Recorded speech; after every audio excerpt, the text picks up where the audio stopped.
El Recurso, podcast educativo de Manel Ribes y Al. El Recurso es un podcast patrocinado por Golden Mac Edu, Grupo Catwin, tu especialista en soluciones pedagógicas Apple para el sector educativo. Si estás interesado en saber cómo la tecnología amplía las posibilidades de enseñanza y aprendizaje de tu centro, visita nuestra web edu.goldenmac.es. Bienvenidos a un nuevo episodio de El Recurso, el podcast sobre educación e innovación que hacemos Manel Ribes y Alf con mucho cariño. Hoy viene a hablar con nosotros una vieja conocida que ya nos dejó muy buen sabor de boca cuando hablamos en su día sobre la formación inicial del profesorado, y hoy vamos a hablar de perder los papeles. Hoy vamos a hablar de la polémica sobre pantallas, el pueblo contra las pantallas, o cómo perder los papeles con las pantallas. Quien ha venido a hablar un poco, a poner los bytes sobre la tinta, es María del Mar Sánchez, a quien recordaréis de un episodio anterior, que es profesora, investigadora en tecnología educativa en la Universidad de Murcia, y está aquí, como siempre, para moderar y para fomentar y para expandir hasta los límites mismísimos del universo, Manel Ribes, que es mi compi de este podcast. Así que vamos a saludarles a los dos y vamos a empezar la charla. Hola María del Mar, hola Manel, bienvenidos a El Recurso. Buenas tardes, buenas noches, buenos días, recursillistas. Pues una semana más y no queríamos dejar pasar estas semanas porque sé que empezaremos ya con un verano tan tórrido como está siendo y ya un poco desconectado, y se nos iba a quedar en el tintero un tema tan polémico y tan traído últimamente, y para eso he pensado, ¿quién nos puede decir algo aquí interesante que además nos da mucho juego para hablar? Pues María del Mar. ¿Qué tal, María del Mar? Hola, buenas. Pues nada, encantada de estar aquí otra vez con vosotros.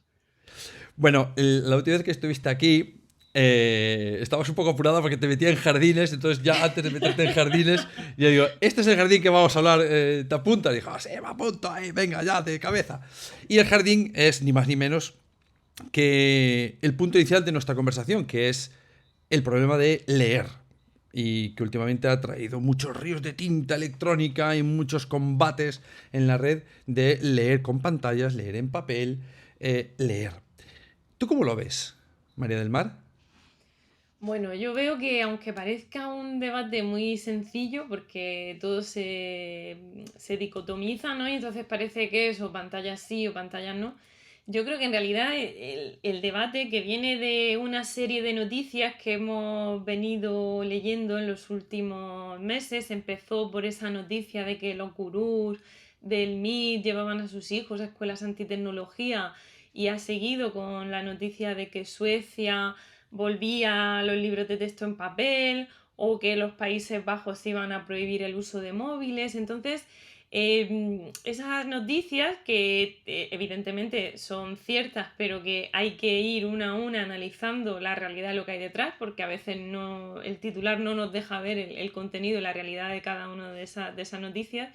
Al final, pues atrae una visión que cala en las familias, cala incluso en el profesorado, porque ahora mismo estamos también en un proceso de digitalización después de la pandemia intenso, por llamarlo de alguna manera. Entonces hay profesores que están también un poco saturados. Entonces ese discurso cala y se empieza a generar una visión antitecnología, antipantallas, que yo creo que es peligrosa, porque no parte de razonar sobre la mejor manera de introducirlas o qué estrategias son adecuadas, sino que directamente lo que asume es que la pantalla es mala.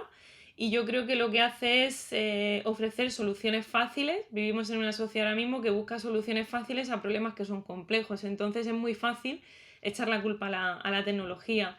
Cuando rascamos un poco, vemos todo lo que hay detrás, realmente te das cuenta que no es la tecnología, ¿no? Que son otro tipo de cosas. Pero yo creo que lo que está pasando es eso, que cala, es un discurso que impacta porque plantea algo muy, muy fácil de entender para todos, que es pues que esto es malo. Yo recuerdo... Perdona un momento, Manel, perdona. Sí, sí. ¿Podemos decir que llega la cultura de la cancelación a la tecnología también?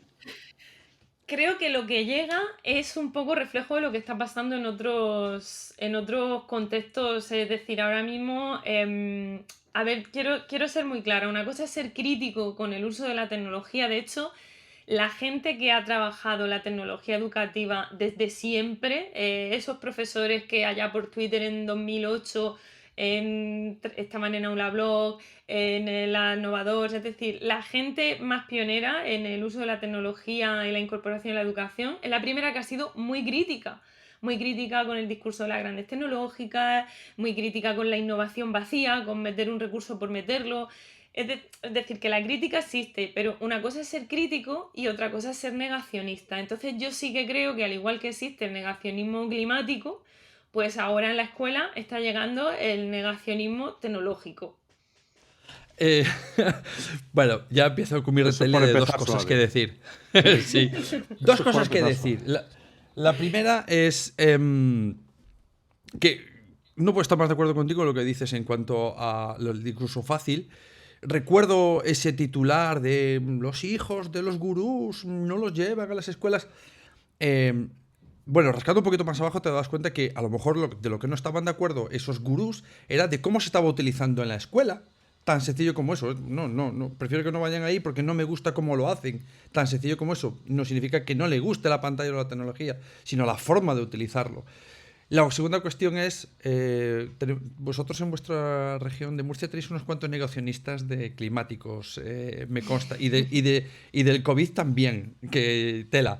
Pero la cuestión es, ¿cómo le haces ver a la gente de a pie? Porque al final esto se ha convertido en no digo que un asunto de Estado, pero sí un tema social que ha abordado, recuerdo ahora mismo una conversación con una compañera que trabaja en otra parte de España y recibían vídeos de las familias como diciendo, no, a partir de ahora cero, porque esto hace daño. Bueno, ya empiezan a hablar de la luz azul, que aquí ya Alf tendría que tirar de su oftalmólogo de cabecera para decir, qué burrada es esa, y la miopía, pero además se están utilizando argumentos de neurodidáctica que son acertados en un contexto, pero que se generalizan y no se tienen en cuenta cómo se está utilizando la tecnología.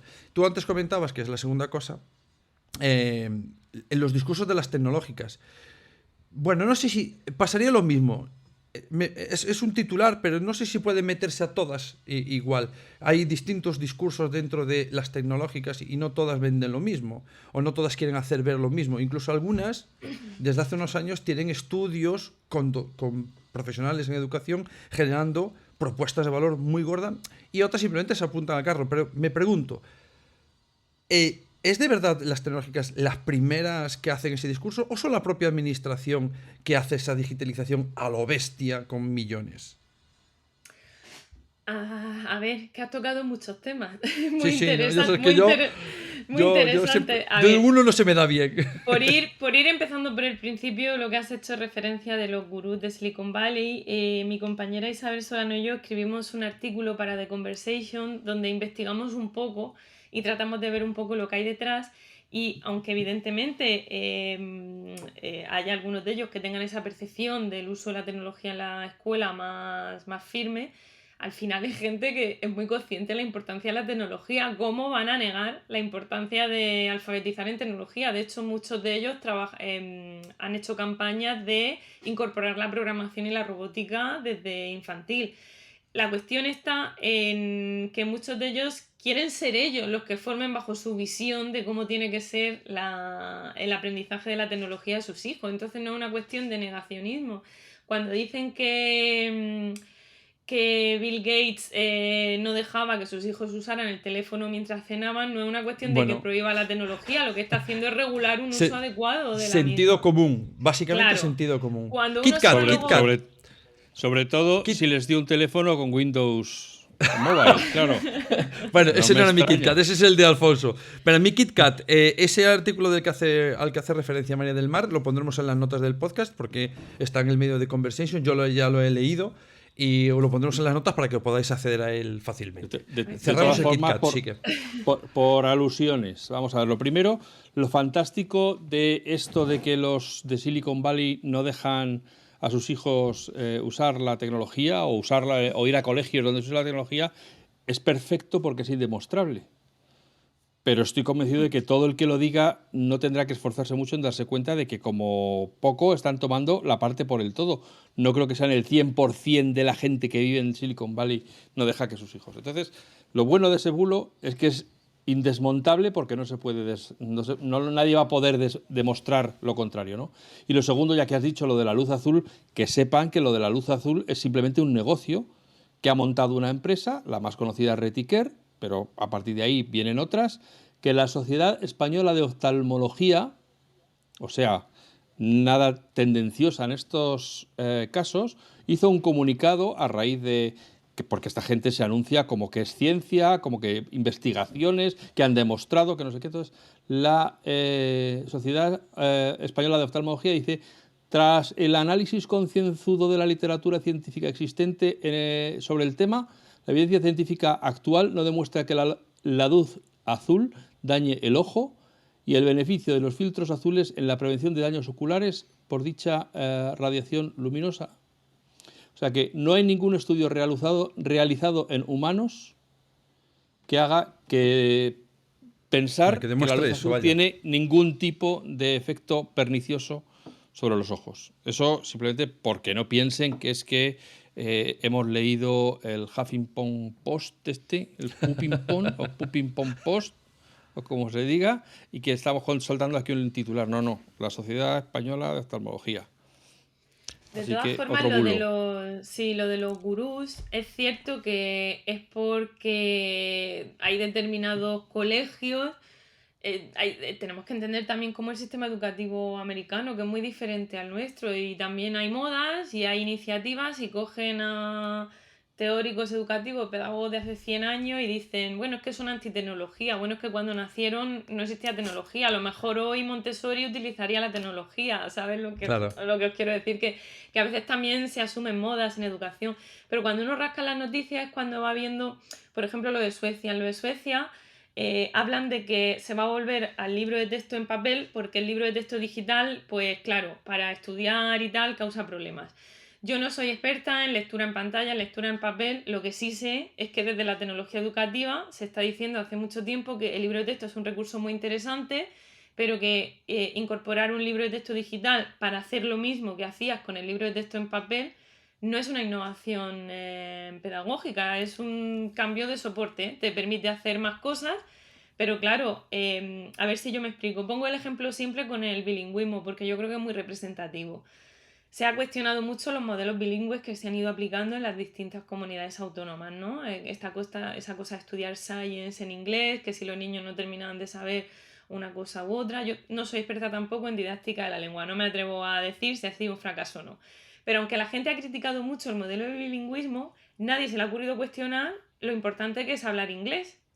Aquí, sin embargo, porque tengamos ahora mismo, estamos viviendo en un momento en el que se está tratando de digitalizar la escuela, no sé si un poco como un elefante en una cacharrería o no, porque la pandemia ha evidenciado que hay unas carencias y porque habrá programas que sean adecuados y otros que no, pero porque haya prácticas con tecnología que no sean adecuadas, no significa que la tecnología no sea importante. Vivimos en un mundo en el que los algoritmos tienen una capacidad de controlar nuestras decisiones absolutamente impresionante. Si no alfabetizamos, estamos abandonando a los niños y niñas. Se nos olvida que hay una cuestión que es justicia social, y es que no todos tenemos padres o madres que sean gurús de Silicon Valley y nos vayan a enseñar el uso adecuado de la tecnología o nos vayan a enseñar a programar, que es una alfabetización básica para los trabajos del siglo que viene. Vamos a ver, estamos hablando de una revolución industrial nueva generada con la inteligencia artificial y estamos diciendo que vamos a quitar la tecnología de las escuelas. Hay muchos niños y niñas que va a ser la escuela la vía para poder desarrollar una alfabetización adecuada, porque pensemos que nosotros estamos formando a los estudiantes para que hagan un uso adecuado de estas herramientas. Entonces, eso por un lado. Y luego, por otro lado, la escuela que venden, la gente que presenta esta visión, ya digo, negacionista, no crítica, sino negacionista. La gente que es negacionista a la tecnología plantea que la escuela es un mundo irreal, un parque de atracciones en el que todo es digital, y eso no es cierto. Solo hay que ver el volumen de ventas que sigue teniendo los libros de texto en papel, los bancos de libros que existen, es decir, que por un lado planteamos un marco que no existe, por eso yo le llamo negacionismo, ¿no? Porque es como cuando en el cambio climático te plantean que no existe el cambio climático, ¿no? Te quieren cambiar el marco de análisis para ofrecer soluciones. Aquí nos cambian el marco de análisis, nos presentan una realidad que no existe. La digitalización de la escuela apenas acaba de empezar. Hay experiencias muy interesantes, pero un gran porcentaje de los centros de nuestro país se ha tecnologizado la gestión. Y todos tenemos plataformas para subir notas y todos nos peleamos, ¿verdad?, con las distintas comunidades autónomas, pero lo que es la didáctica, la integración didáctica de recursos digitales, no está tan extendida. ¿Tú no crees? Bueno, yo sí lo creo, ya lo digo por delante. Además, el que me ha leído alguna vez o me ha escuchado sabe que soy muy claro en este asunto. Yo creo que el término ya está mal utilizado. O sea, hablar digitalización ya es un error, porque ya dejamos de lado el cómo. Y dejar de lado el cómo es como, esto da igual. O sea, lo importante es qué tienes. Y aparte que el qué tienes lo van a decidir una serie de personas e instituciones que nunca sabemos quiénes son. Hay un ente abstracto, mentiras, unas personas con nombre y apellidos, que deciden lo que tú tienes en clase. Y esas personas, que yo me conozco algunas, no tienen el bagaje del cómo ni harto de grifa. Así, ni harto de grifa. Y además deciden el qué vas a utilizar tú y todos los 250.000 profesores más. Eso ya es un error de base, porque no se han hecho en ninguna empresa mínimamente seria, y yo estoy hablando de administración pública que mueve más millones que nadie, no hay ningún estudio comparativo. Ninguno. No se ha hecho una prueba piloto seria, longitudinal, al cabo de unos años, sacando con unas evidencias. Nunca, ninguna. Y sin embargo se deciden cientos de millones. Eso ya es un error de base que genera luego una serie de polvareda que acaba ensuciándolo todo. Porque claro, el cómo no es importante. O sea, como yo explique matemáticas no tiene nada que ver cómo van a aprender ellos. El cómo yo explique. Son los mismos números, son las mismas operaciones. Pero como yo explique matemáticas de una manera u otra, va a cambiar significativamente cómo ellos pueden aprender. Sin embargo, con tecnología no lo tienen en cuenta. Entonces, el qué hacemos, el cómo lo hacemos, a mí me parece extremadamente importante. Y sin embargo, nadie está hablando de eso. Está hablando de él, qué cacharro tienes encima de la mesa. Y ni siquiera es el qué cacharro, es la pantalla. Y sin embargo, no hablamos de la pantalla en casa. ¿Por qué todas las pantallas son perniciosas en la escuela? ¿Acaso en los números de horas de televisión en solitario los niños no es pernicioso y están en casa? ¿O de YouTube en casa solos? Sí que hay algunos colectivos y a mí me da pena también que algunos colectivos que siempre han defendido la pelea por la familia, la justicia social y tal, están también comprando este discurso, entre comillas, y yo lo entiendo porque, como decía antes, propone soluciones fáciles, pero en cierto modo nos quita culpa. Es decir, la tecnología es un cabeza de turco perfecto porque decimos, como han planteado en Suecia, no nos hemos descendido en la puntuación de los informes internacionales, va a ser por la tecnología. Bueno, vamos a ver qué políticas educativas ha habido en ese país, quién está gobernando, cuántos recortes han hecho en determinados aspectos, ¿no? Es decir, el echar la culpa a la tecnología o pensar que los estudiantes, pues es que cada vez son peores nuestros estudiantes, nos evita tener que reflexionar realmente sobre lo que está pasando. Entonces, si la tecnología no está extendida, no puede tener tampoco tanta culpa. Además que es un mal entendimiento, como dices tú, de lo que es la tecnología, porque la tecnología en el marco de la didáctica es un recurso que se integra, que viene a completar tu caja de herramientas de docente, y el docente es el que tiene que ir construyendo su propia didáctica, incluyendo tecnología y no incluyéndola, porque un medio no tiene por qué sustituir a otro. En infantil, que yo me acerco mucho a la etapa de infantil, las maestras que usan la tecnología, los niños siguen usando la plastilina, siguen manipulando y en un momento determinado están trabajando con el robot y no pasa nada, ¿no? Y ahí esa visión integradora de la tecnología como un recurso más es interesante. Entonces, cuando uno rasca un poco, hay estudios muy interesantes que dicen, por ejemplo, que muchas veces se delegan las pantallas en casa porque los padres no tenemos tiempo.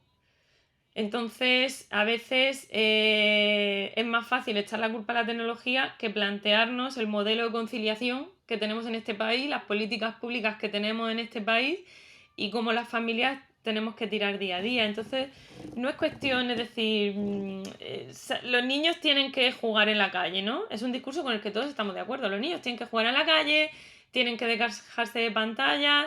Parece que es muy interesante. Para empezar, hay estudios que dicen que hay determinadas competencias que gracias a trabajar con la tecnología se desarrolla la creatividad y hay videojuegos que son muy interesantes, ¿vale? Pero ¿estamos generando espacios y tiempos para que los niños jueguen en la calle? Porque tenemos niños haciendo 200 actividades extraescolares, tenemos ciudades que no son amigables para los niños, que no están pensadas para los niños los echamos cada vez más de más sitios, de los restaurantes y de todos sitios. Entonces, el echar la culpa a la tecnología es muy fácil, pero ¿qué estamos haciendo? Es decir, ¿es la tecnología o es que nosotros no estamos haciendo con esos niños todos, en las familias, en las escuelas, en todos los sitios, lo que deberíamos estar haciendo, ¿no? Que es trabajar todo tipo de habilidades y que la tecnología sea una cosa más. Claro, es que podríamos hablar de esto que además va añadido a muchísimas más cosas. Por ejemplo, se me ocurren preguntas como, ¿y no será un problema que seguimos enseñando por contenidos en vez de por competencias? Y en todos los contenidos es mucho más fácil. Si tengo un libro, pues ahí va el contenido y el que ha inventado las actividades ya sabrá si son competenciales o no. Y entonces me quita al profesor de pensar muchas situaciones de aprendizaje que no acaban de calar. Las situaciones de aprendizaje es como un título. Anda, ahora tengo que hacer situaciones de aprendizaje. Leches, se supone que esa situación va a desarrollar una serie de competencias. Pero si al final delegas en un libro de texto todo el tiempo, que es lo que está pasando en muchísimos casos, ¿cómo estamos desarrollando la competencia? ¿Y cómo estás desarrollando esas habilidades para la vida si directamente es absolutamente dirigido? Que más va muy ligado a un pensamiento muy conservador, ¿no? Es que antes sí se enseñaba y sí se aprendía. Y hemos perdido y hemos bajado. Me acuerdo de un artículo de Lucas Gortázar, muy interesante, que evaluaba cómo en los últimos, no se decía, no recuerdo si eran 15 años o 20 años o por ahí, muy interesante, creo que había salido en El País, donde demostraba que no se había bajado el nivel. Que era mentira, era un bulo de que no se ha bajado el nivel. De hecho, creo que exportamos más gente competente que nunca. Dios mío, mal no lo podemos estar haciendo si todo el resto de países nos los cogen a kilos. No tendría ningún sentido, ¿no? Todo esto no está un poco ligado porque esto que estabas comentando de lo que pasó en el norte de Europa fue una noticia muy bomba que además... volvemos otra vez a hablar, lo hablamos antes de grabar, el problema del pensamiento crítico, ¿no? De cojo el titular y ya genero mi argumento alrededor del titular sin leer nada, ¿no? Entonces, la noticia de ¿Suecia? ¿Era Suecia? Sí, Suecia, ¿no? Volvió a los abandona libros de texto. Sí, y hace poco, se va a los libros de texto. Y hace poco ha salió la otra noticia de los Países Bajos, sí. Y me llamó mucho la atención porque lo puse en Twitter. En el mismo en el titular ponía: los Países Bajos prohíben el uso del teléfono móvil en los institutos. Y cuando te metías en el contenido de la noticia, te ponía: bueno, no lo han prohibido, sino que cada centro lo puede regular y para actividades educativas se podrá usar. Bueno, pues... hasta ahí, bueno, o sea, sentido común otra vez, ¿no? La conclusión a la que yo llegué es que la visión antitecnología vende.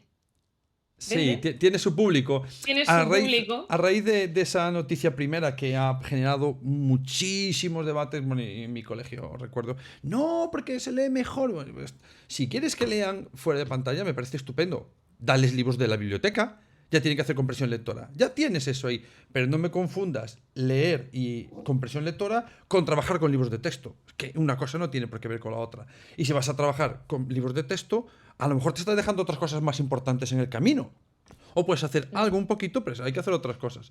Pero ese titular que ha dado muchísimo calor en las últimas semanas, resulta que tampoco era tal que así, porque lo que salió diciendo unas semanas después, el ministro de Infancia y Educación, Matías Tesfaye, que es que lo tengo aquí delante, si no, no lo digo bien, envió una carta de final de curso a los profesores, que también lo tengo aquí porque me tuve que buscar cómo traducir esto de ese lenguaje que no conozco ni las letras casi, al español, y decía, no vamos a eliminar la tecnología, lo que vamos a hacer es pensar cómo sacarle un partido de valor añadido.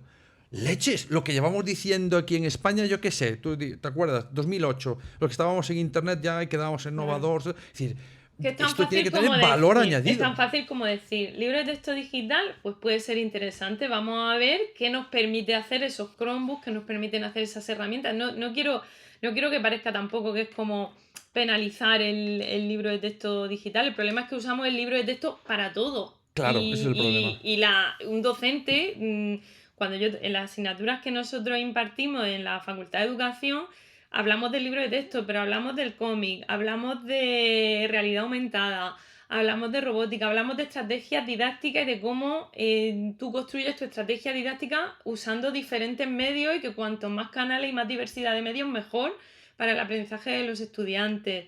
Hablamos de proyectos, hablamos de muchas cosas. Entonces, tú eso que me acabas de decir, yo te digo, uy, estoy absolutamente de acuerdo, pero eso no es lo que se ha planteado. Se ha No, claro. planteado, además se ha llenado la red de mensajes de, claro, porque aquí es que, fíjate, y aquí vamos al revés, aquí estamos digitalizando. Bueno, es que hay una parte que es dotar de recursos que tienen que hacer las instituciones públicas y eso tiene que ir acompañado pues de ayuda y tiempo a los profesores, porque tampoco quiero que parezca que culpabilizamos a ningún colectivo, No, porque no, no, los no, docentes no. que vienen de una pandemia, que ahora están acreditando como locos la competencia digital de aquella manera. Y No, ahora no les abramos digo ese yo, melón porque... no se me no lo abro. Madre mía, Pero ahí yo nos daría para un año. lo digo para justificar el hartazgo, porque yo también Sí, entiendo que haya gente a sí, la que sí. si a ti no se te da tiempo, no se te da oportunidad de entender cómo todos estos recursos lo que vienen es a poder ayudar, yo entiendo que haya gente que lo vea como que no lo ven Sí, es como, ya tengo y el vaso se lleno, agarran a su claro. libro por una cuestión de supervivencia. Sí, sí, sí. Que yo tampoco estoy criminalizando a nadie por utilizar el libro de texto. Simplemente que a veces traemos una mochila de cómo vemos la educación, porque tampoco es que todo el mundo... tampoco quiero dejar en el aire la idea de que todos los profesores filosofan sobre No, sí, educación. pero A ver, tienes no es razón verdad, una cosa, pero Manel. Todos tenemos el seco del superviviente. todos, Todos, absolutamente porque todos. todos los que somos docentes somos caso de éxito. Sí, sí. Hemos llegado a la arriba de todo el sistema. Vamos a tender a reproducir ese modelo porque si nos fue bien, ¿por qué no le va a ir bien a los demás? Correcto. Bueno, y dentro del profesor también está el médico y el farmacéutico, y todos dicen, bueno, lo que yo hice y he conseguido tener hacer unos estudios difíciles, sacarlos adelante, ergo todo lo que venga de atrás tiene que seguir este modelo porque ha funcionado. Bueno, ha funcionado hace 20 años, pero la sociedad no es la misma, ni se le pide lo mismo, ni tienen las mismas dificultades. Yo siempre digo, hombre, si comparo las dificultades que tiene mi hijo, que acabó la carrera de visuales, tiene un máster en guión, con las que tuve yo, mi hijo lo tiene infinitamente más difícil. Infinitamente más difícil. Y parece como que nosotros fuimos unos campeones. Bueno, pues chicos, pues, hay de todo. Hay gente que ha sido supercampeón y hay gente que no lo ha sido. Entonces, no, tampoco hay que vanagloriar tiempos pasados como tiempos mejores, ¿no? Pues hay de todo, como ahora. ¿Será que el mundo no ha cambiado también? El Es mundo ha decir, cambiado muchísimo y lo que se le exige a estas personas es muchísimo más difícil y tienen que competir muchísimo más y muchísimo más duro. Pero en los coles sí que creo que faltan esos espacios para filosofar sobre educación. Y la gente dirá, ¿por qué pérdida de tiempo? No, porque tu concepto de qué es educar va a marcar tu día a día lo que vas a hacer.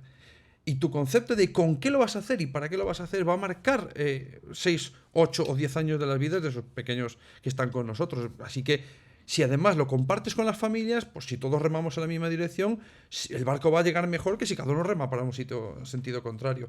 Y eso es duro. Y a los profes tampoco se nos da esta oportunidad. Yo no es que sea anti-administración, pero creo que la administración tiene una serie de responsabilidades que en algún caso creo que no está cumpliendo, no está dando los espacios. Es, aquí te pongo una plataforma sobre las notas, ponme en los párrafos que además no pueden subir de 200 caracteres. Y digo yo, ¿cómo voy a hablar de un nano en 200 caracteres? ¿Un nano son 200 caracteres? No me tocan las narices. Entonces, parece que otra vez volvemos a el punto final en vez de pensar el recorrido es el importante. Entonces vamos a poner las cosas que nos hacen falta para hacer ese recorrido. El punto final no es tan importante. No es tan importante que esté en una plataforma o que tengas esto otro. Y creo, una vez más, siempre digo, los coles que no lo digo por mí, no digo que a mí me lo tengan que permitir, pero sí que hay personas y hay centros que realmente están marcando un camino y habría que mirar qué estás haciendo, vamos a hacer un estudio comparativo que hacéis vosotros, que hacen otras personas, que hacen otros grupos en otras partes con otra gente, con la misma gente, y ver cuáles son las mejores dinámicas. Y eso no está sucediendo y es muy importante porque al final nos quitaría muchísimo de esta discusión de esto hace falta, esto no es bueno. Y no pasa, por ejemplo, con medicina. No pasa, o sea, si el médico dice arre, arre, y se puede equivocar como todo ser humano, pero los procedimientos son muy importantes y lo tienen muy claro. Sin embargo, en la educación creo que nos falta eso a nosotros mismos y luego que nos lo permitan hacer. Entonces llega toda esta vorágine de titulares y todo el mundo entra a discutir, y todo el mundo entra a hablar y parece que todo el mundo tiene el mismo nivel de conocimiento. Entonces te vas a Cortázar y ves su artículo y dices, ostras, colega, muchas de estas cosas no lo sabíamos. O el artículo que tú acababas de comentar que había pasado el gran Jordi Adel. Si nos escuchas algún día, Jordi, yo te lo agradezco. Pero, claro, tiene un conocimiento de todo lo que está publicado y dice, no, mira, esto es así. De hecho, hace poco me pasó uno que hablaba de cómo afectaban más las diferencias socioeconómicas de las personas sobre el uso de tecnología que la propia tecnología. Sí, eso sí, encontré yo, hay un estudio que a mí me gusta mucho, te lo comentaba antes mientras hablábamos, porque investiga los porqués. Es un estudio cualitativo que se hizo en toda Europa y en España encontraron que las familias con mayor poder adquisitivo favorecían que se hiciera un uso más responsable de la tecnología en casa. Entonces ahí hay muchas cuestiones y eso se refleja, es lo mismo que pasa con el tema de los deberes, con el tema del rendimiento. Al final hay una parte de la escuela como desde la justicia social que es muy importante, porque es que no es porque las familias que tengan, es que las familias que tienen menos poder adquisitivo seguramente no pueden preocuparse de esas cosas porque tienen otras cuestiones mucho más urgentes, ¿no?, que afrontar en casa, y entonces tienen que delegar más en pantallas porque no tienen tanto tiempo, lo que sea. Entonces ahí hay un debate que rascar que es muy interesante, y ese estudio también decía que a nivel de toda Europa, cuando la tecnología se integraba de forma adecuada, y te estoy hablando que es un estudio que hablaba de tecnología de 0 a 8 años, o sea, en infantil y primer ciclo de primaria. Decía que cuando la tecnología se integraba de forma adecuada en las escuelas, los niños y niñas eran más conscientes de los riesgos que tenían y hacían un uso más saludable de las mismas. Es decir, Caray, de 0 a 8. ¡Wow! de 0 a 8. Y me interesaba mucho ese estudio porque también a veces este discurso antitecnología en primaria se tolera más, pero en infantil se dice, no, los niños tienen que jugar, ¿cómo vamos a sentar a los niños? Y al final en infantil los niños tienen que manipular, tienen que desarrollar la motricidad fina, la motricidad gruesa, tienen que correr, tienen que jugar, pero hay experiencias de aula en educación infantil y súper interesantes en las que los niños entienden que, por ejemplo, los juguetes los programa alguien, que las cosas no son mágicas, que hay una intención detrás y se puede trabajar súper bien con tecnología como un recurso más, como un rincón más. De hecho, la tecnología puede ser también manipulativa y los niños pueden estar construyendo los robots, pueden estar haciendo cosas. Y me interesaba mucho este estudio por eso, porque hablaba cómo de 0 a 8 años la tecnología bien abordada desde la escuela contribuía a que a partir de los 8 años los niños llegaban ya con una visión crítica sobre el uso de la tecnología. O sea, esa competencia digital que no es solo el uso técnico, que es toda esta parte de tener capacidad crítica, que sepamos que la información, si vivimos en el mundo de las fake news, por Dios, ¿cómo vamos a evitar trabajar todas estas cosas? Al revés, cuando me dicen las tecnologías, el uso de la tecnología tiene riesgos, sí, por eso hay que incluirla en las escuelas, para que se trabaje de forma adecuada. ¿Y tú crees que se están dando las condiciones o las formas para que de forma sistémica o general por lo menos se proponga ese tipo de trabajo? Con la experiencia que tú tienes, de que se trabaje de una manera de pensamiento crítico, de pensamiento creativo, que yo creo que se puede hacer auténticas maravillas, pero bueno, yo siempre, sabes que yo siempre trabajo sobre ese tema y me gusta muchísimo, pero ¿Tú qué opinas? Aparte de que haya experiencias puntuales en algún sitio. Sí, hay experiencias, pero es que es lo que tú decías antes, hay experiencias que incluso a mí, yo trabajo en el ámbito universitario y tenemos también una manía en este país de segmentar los niveles como si no pudiéramos relacionarnos unos con otros. Y yo no menciono mucho infantil porque para mí es la etapa perfecta. Cuando sale el currículum globalizado está en infantil. Cuando sale a trabajar por proyectos está infantil. Es que con los estudiantes que tienen se ven abocadas a hacer eso. Entonces me da mucha pena que a veces estamos incluso forzándoles a asumir dinámicas de otras etapas, ¿no? Y yo creo que todos podríamos aprender de infantil. Entonces, Tú sabes que tenía yo em, una frase hace muchos años, cuando estábamos en ese aula blog del 2011 por ahí, nos había venido una periodista a hacernos una entrevista a unos cuantos y yo tenía una frase que era: pon un profe de infantil en tu vida. Porque totalmente. realmente cuando me decían, no, es que no se puede hacer asamblea con niños de 15 años. Hombre, tócate las narices, con los de 3 es súper fácil. ¿No A sabes? O ver, sea, tienes lo que dices y se adaptarla. hace. Nosotros hemos hecho asambleas en la facultad. Es decir, Claro. tienes que adaptarla. Evidentemente no va a ser una asamblea de qué día es. Pero la asamblea como estrategia metodológica para que haya 5 o 10 minutos de ubicarnos donde estamos, lo que ha pasado. Hay unas elecciones y como futuros estudiantes de magisterio vamos a ver las cuestiones educativas que se abordan. Todo eso es súper interesante. Entonces lo que me preguntaba antes de yo creo que estábamos en el camino, es decir, con más o menos acierto, pero sí que había o hay una visión de que la escuela tenía que coger la rienda y empezar a trabajar la tecnología educativa, la competencia digital. La competencia digital lleva ya reconocida décadas y ahora parece que se estaba empezando a trabajar y yo creo que a lo mejor precisamente por esa iniciación pues se genera la reacción también, que cuando hay un cambio pues se generan los resistentes, ¿no? Al cambio.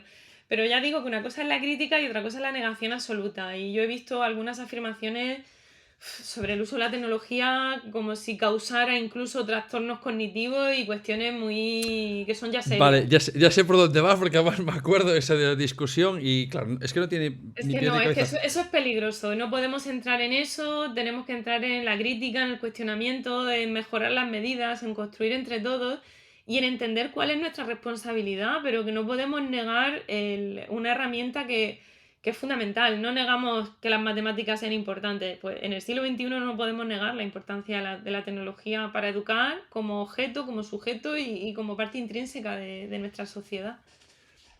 Lo que pasa es que de todo esto, vuelvo a la primera pregunta, si el concepto es equivocado, digitalización. Porque para el final parece que estamos otra vez hablando de recursos. ¿No? Claro, Sustituyendo. sustituyendo. Yo me acuerdo cuando había aparecido aquel proyecto, bueno, proyecto no sé si es la palabra, estudio, bueno, del profesor Puentedura que hablaba del modelo Summer, que es sustitución, modificación, aumentación, redefinición. Y luego se pasó a un modelo RATE, bueno, de transformación, bueno, no me acuerdo qué era la R, pero era como reemplazo, exactamente, reemplazo, aumentación y transformación. Y por desgracia, cuando la mayoría de las prácticas es de reemplazo o de sustitución, pues claro, no ganamos nada. Entonces viene una crítica Claro. del el qué cuando era por el cómo. Y vuelvo otra vez a hablar del cómo. Claro, eso es súper importante, pero es que eso lo lleva diciendo la tecnología. Cuando yo estudié pedagogía y yo estudié los principios de la tecnología educativa de Cabero, estaban todos esos principios, es decir, que el profesor es el elemento más significativo, que no hay medios buenos ni malos. Esa visión ha ido evolucionando y es verdad que la tecnología tiene una intención, la tecnología no es neutra, todos lo sabemos. Pero a nivel didáctico, a nivel de su integración como recurso, como plataforma, el problema es que comparamos y como por ejemplo en la gestión hemos sustituido el papel por la pantalla, pues en educación también pensamos que en vez de darle los apuntes a los estudiantes o dejarlos en la fotocopiadora, subirlos al aula virtual es una innovación y es Mm. una digitalización. Para mí digitalización implica el desarrollo de la competencia digital de profesores y estudiantes. Luego toda la parte de gestión podremos pelear que sea digital para favorecer, cuidado también con las brechas digitales, que no lo hemos hablado, ¿vale? Pero Mm. bueno, sí que es cierto que tenemos que tender hacia eso, ¿vale? Pero para mí el desarrollo de el mejor concepto es el del desarrollo de la competencia digital de profesores y estudiantes. Y la competencia digital pasa por un aprendizaje técnico, una alfabetización técnica, pero pasa por uso crítico de la información, entender lo que son los algoritmos, cómo funcionan, cómo se gestiona la información en red, cómo nos comunicamos con los demás, cómo usamos la red para aprender, para generar sinergias, para... Para Eso es crear, para crear, para todo eso es la crear competencia digital y eso está en el es que además eso está en el currículum educativo, si no me equivoco, desde 2006. Y 2006. ha habido reformas, educativas, la competencia digital sí, y ha habido reformas de distintos partidos políticos, porque aquí cada cual que llega hace su ley, y la competencia digital no se cuestiona, porque es que es un aspecto fundamental. Criticamos luego la manera de incorporar la tecnología en el aula, vale, y allí estaremos muchos al lado de esa crítica y para construir algo mejor, pero no cuestionemos la mayor, porque es un poco... me recuerda, y además esto hila mucho con lo de la inteligencia artificial, hay una foto de profesores manifestándose en contra del uso de la calculadora. Sí, Cuando llegó 1968 creo que era. Sí, Sí. creo que es hasta evolutivo, que al final todas las herramientas encontrarán su sitio y al final yo creo que cae por su propio peso.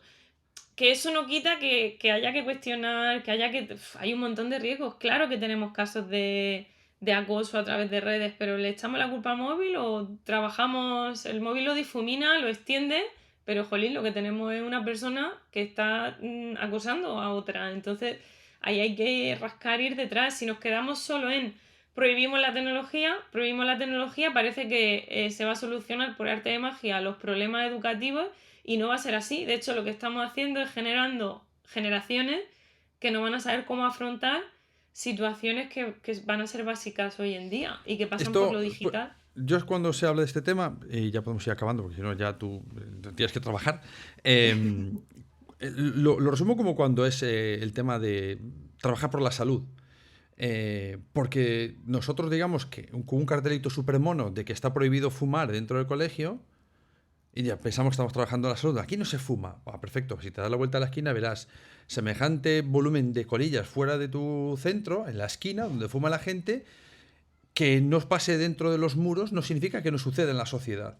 Con lo cual, lo que hay que ser es proactivo y trabajar para que sea una buena salud y no simplemente prohibir, porque eso no va a solucionar el problema, lo va a desplazar y diremos, como no sucede en mi cole, yo me lavo las manos, no tengo que ver nada conmigo.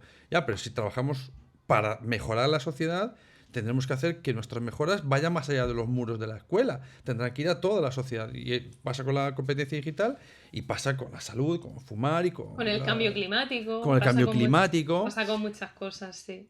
Y es muy triste porque negando, como dices tú, la mayor, ocultamos esos otros problemas y quedan debajo de la alfombra. Y van pasando, mira, 2006, y van 14 no, ya 16 años, 17 años encima. Y seguimos hablando del mismo tema como si tuviésemos el mismo punto. Más allá de situaciones puntuales que sean relevantes en algún centro o algún centro concreto, pero parece que incluso en algún caso retrocedemos, ¿no? Hay como si hiciésemos un movimiento pendular. Hemos llegado a un extremo y queremos hacer todo con tecnología hasta rascarnos la nariz y ahora de repente, sin que, por supuesto, no hagamos una valoración de qué valor añadido ofrece eso, pero ahora hacemos el movimiento pendular a otro extremo y decimos no queremos nada y todo sin tecnología, como si eso fuese a hacer desaparecer el problema de la competencia digital o las fake news. Y para terminar, yo lo recuerdo a la gente que lo decíamos antes también off the record, la grandísima mayoría de los fake news no las esparcen ni las crean los niños de 18, 17, 15 y 14 años. O sea, son gente de 30, 40, 50, que también nos hace falta desarrollar nuestro pensamiento crítico. Y las fake news, vamos, sí, hartos de grifa. Pero ellos son foco de atención de muchos de los generadores de fake news. Sí. Porque están en un momento como personal víctimas. En el que, claro, como víctima, es decir... Claro. Por esa ausencia quizás de desarrollo de razonamiento crítico, son un colectivo más vulnerable. Entonces, precisamente ese es el motivo que hace que todo esto haya que trabajarlo.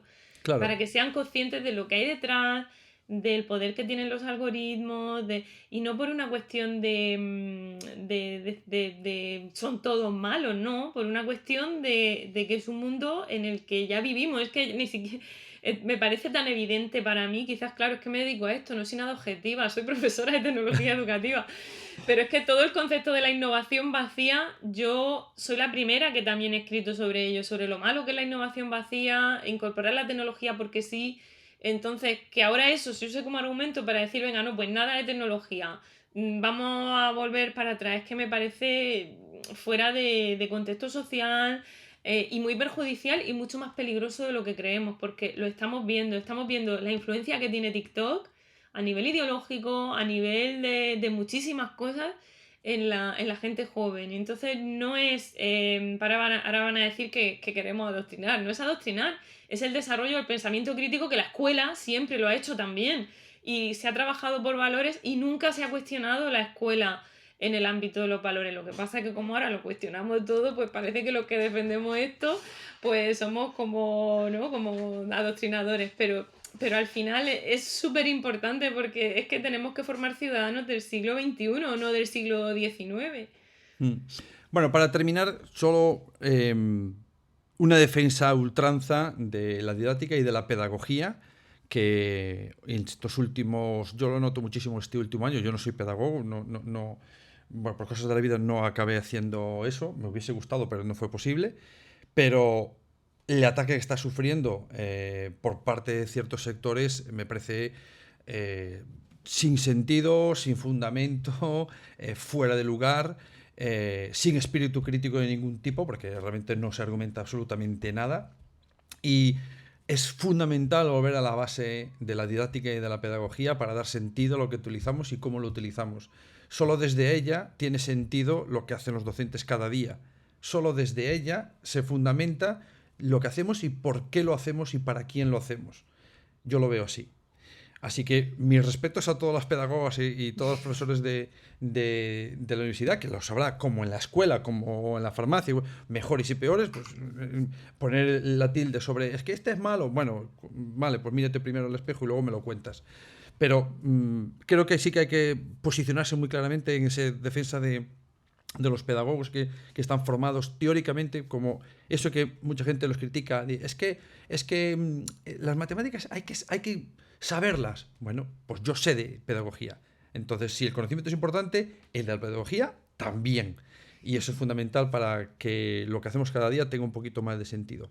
Bueno, no te liamos más. No sé si Alfonso quiere decir algo más. Yo darte las gracias porque siempre te pones a nuestro alcance para poder charlar Yo contigo. encantada. Además, en esta ocasión ha sido un tema que, como veis, me apasiona. Este discurso final que acabas de dar de la pedagogía lo voy a poner a mis alumnos todos el primer día de curso, porque evidentemente... Y le puedes decir, no es alguien que ha entrado ahora a dar clase, Sí, lleva 30 años. Me recuerda mucho, María del Mar, a la última persona que hemos sacado, no, la anterior, a Nélida Zaitegui, porque se lo decía, no recuerdo si se lo dije directamente en el programa o después, pero que agradecía que personas que llevaban mucho tiempo dando clase, siendo inspectora, siendo directora, siendo coordinadora de innovación, tuviese una mirada tan fresca, tan actual, tan sopesada en la pedagogía. Es decir, leches, que la gente van a pensar que los nuevos super guays y los antiguos somos unos carcas. No, yo llevo 30 años dando clase y no es así. O sea, no tiene nada que ver con la edad. Hay gente joven fantástica, gente mayor fantástica y totus revolutum. Así que yo te lo agradezco muchísimo. Alfonso, déjame. Estaba por cerrarte el micrófono. Ya, bueno, yo, desde luego, poco tengo que añadir a lo que han dicho dos maestros, como María del Mar y como Manel, no solo de lo suyo, sino además de la tecnología. Es posible, como ha dicho María del Mar, que penséis que están vendidos, porque claro, ellos viven de esto, lo mascan todos los días y por lo tanto lo que están es, en realidad están alienados por ellos, por su propia tecnología, ¿no? Pero porque, como soy el carcamal del medio, os voy a decir que ya Séneca decía que no aprendemos para la escuela, sino para la vida. Entonces, si tú piensas que a lo mejor la tecnología es mala para tus chicos o chicas, piensa a qué vida se van a enfrentar. Entonces, ¿para qué le estás preparando? ¿Para que sobrevivan en tu escuela con tu método cerrado o para que sobrevivan en la vida cuando salgan ahí y todo sea algoritmos, tecnología, programación, etcétera, etcétera, etcétera? Nada más. Agradeceros, como siempre, la confianza y la fidelidad que estáis aquí semana tras semana. Gracias a María del Mar, gracias a Manel. Y nos escuchamos de nuevo con otro tema apasionante como el de hoy, pues la semana que viene, sin ir más lejos. Gracias. Podcast patrocinado por Golden Mac Edu, Grupo Catwin, tu especialista en soluciones pedagógicas Apple para el sector educativo. Si estás interesado en saber cómo la tecnología amplía las posibilidades de enseñanza y aprendizaje de tu centro, visita nuestra web edu.goldenmac.es.